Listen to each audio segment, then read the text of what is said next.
For many of the young people living in the Colfed community, unemployment is a prevalent issue.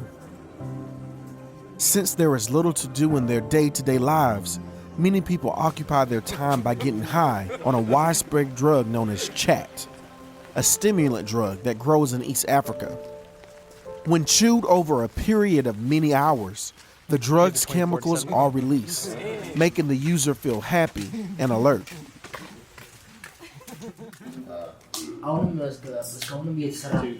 I first founded the New Life Rehab Center 2 years ago after my son turned his life around following a decade of drug abuse and addiction.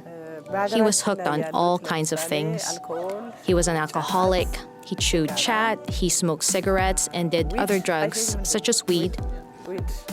Many young people in his situation were committing suicide because they couldn't find adequate facilities for counseling and rehabilitation. We don't have many of these places in Ethiopia.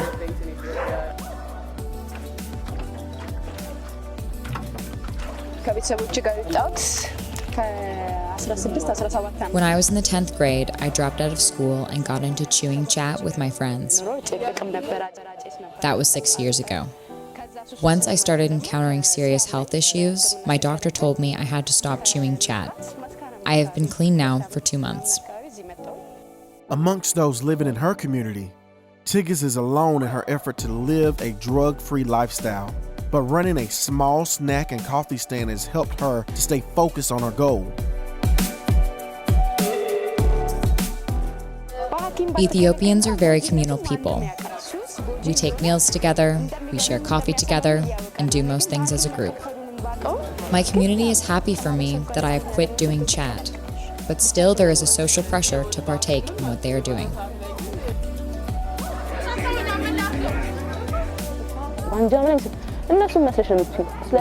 I'm happy that Tigges has decided to stop using chat.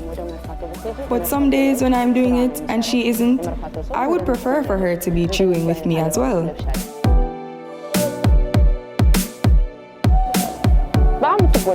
I wish that I could decide to give it up like she has done, but I'm trapped in this lifestyle.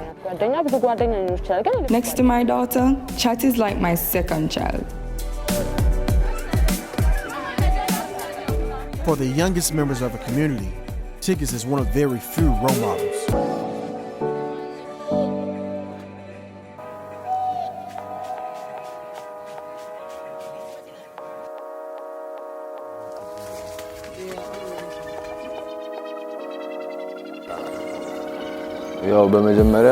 I started living on the street when I was 6 years old, after my father passed away from medical issues and my mother took her own life. I've been living here ever since.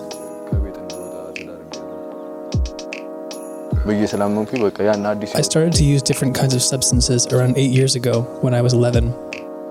In the morning I would smoke 4 or 5 joints. In the afternoon my friends and I would chew chat, and once we'd gotten high we would smoke more weed and drink in the evening. I was hopeless and unhappy.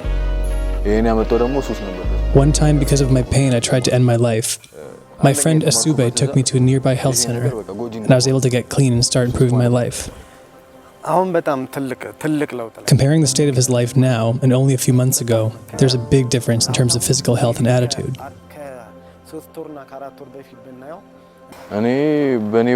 The first few weeks after giving up my addiction were difficult, as it was hard to separate myself from the lifestyle.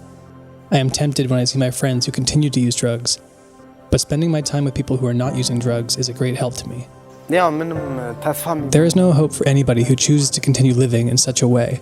Prioritizing drug use over something as essential as daily eating, I think it is very dangerous.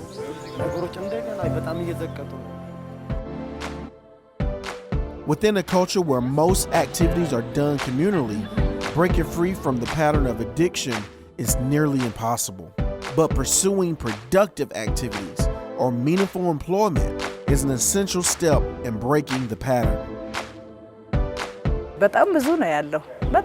There are a lot of young people using drugs in Ethiopia, but the country does not have the facilities to provide support for them. The demand is very high, but the options are not adequate. My hope for Ethiopia is a generation free from drugs and substance abuse. It is so heartbreaking to see this younger generation spend their time tangled up in addiction. We could take a walk down any street and find many people sitting around chewing chat and at night drinking alcohol. There's a big need for support in this country. I hope that my daughter doesn't pick up this habit from watching me, because she's at a very impressionable age. I hope to have a conversation about this with her when she's old enough to understand. But right now, she's just too young. The availability of cheap drugs is a major problem throughout Ethiopia, and the nation is at risk of losing an entire generation to substance abuse. But by creating opportunities to keep young people busy and inspired, we can build a brighter future for Ethiopia's youth.